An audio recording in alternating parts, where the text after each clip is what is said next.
You're back on the air with Eric and Robin Gagnon. We're the restaurant brokers, and we'd like to thank one of our sponsors, Today's Restaurant, the food service industry newspaper, for today's broadcast.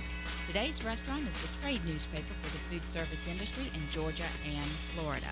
We're talking about the beer industry today, and we are very fortunate to have on the air with us some very esteemed guests. So let's start off with just a quick question.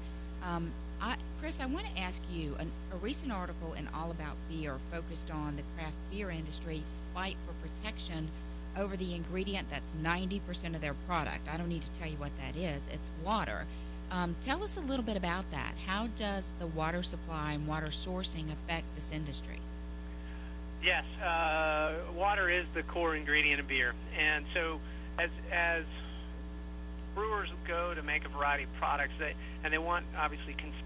So batch A in January is the same as batch C when they make their IPA over the course of the year.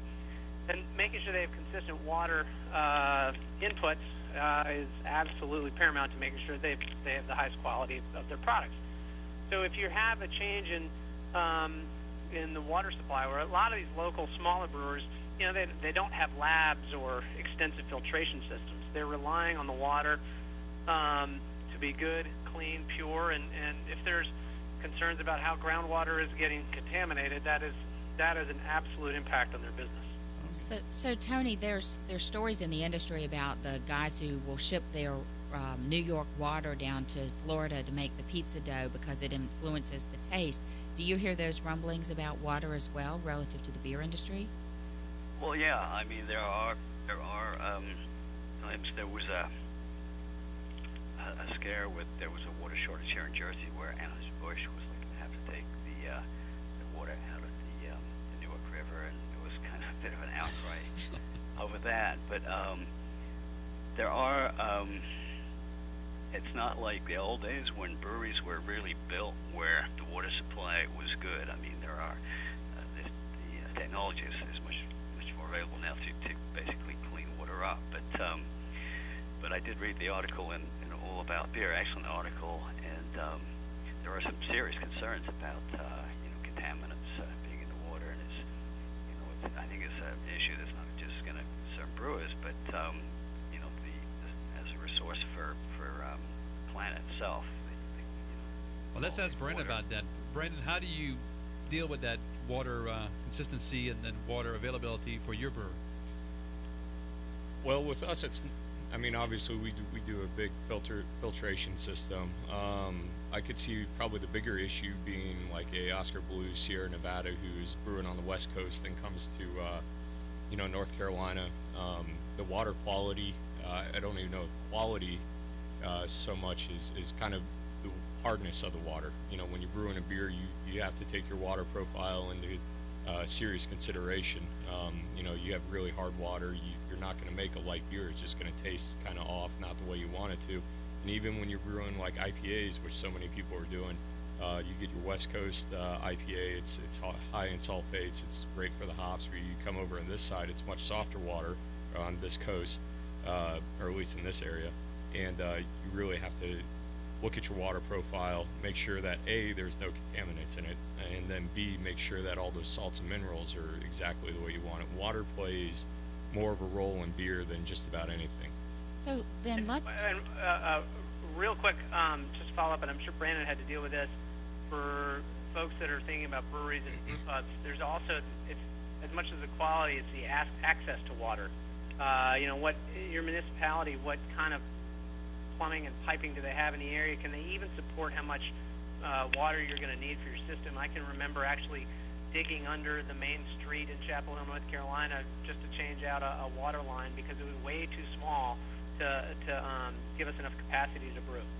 And I want to talk a little bit about the food pairing with the beer, because I don't want to get too much into the technical aspects of it, because I read some information that was really amazing, that the average check in a restaurant is $26 without alcohol. It jumps to $73 with food and a beer. But if you take craft beer and add it to the ticket, the average check jumps to $86. So it's adding 18% to the ticket.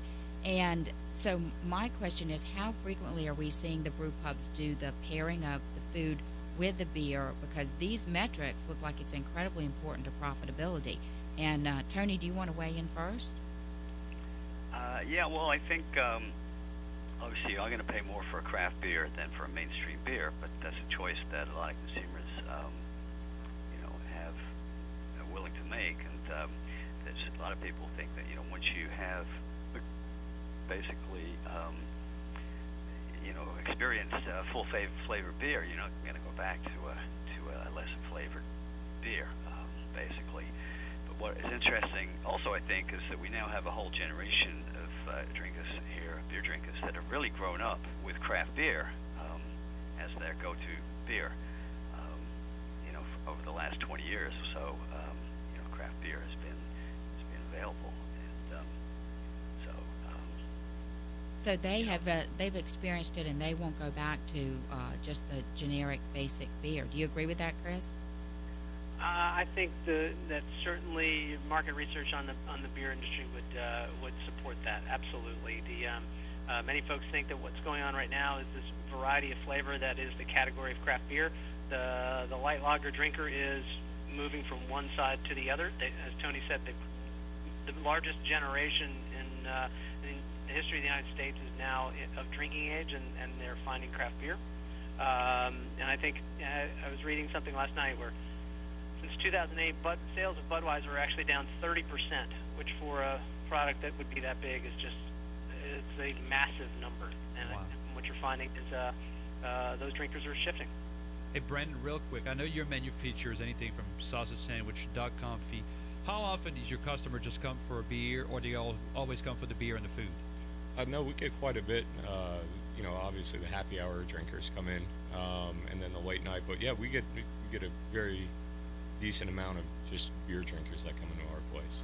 Well, I think that's all the time we have for this segment. It truly has been fascinating. We want to thank our guests from the industry. Brandon, with your local restaurant, and go ahead and tell us the name of your brew pub one more time. Yeah, we're Hop Alley Brewpub in downtown Alpharetta, right there on Main Street.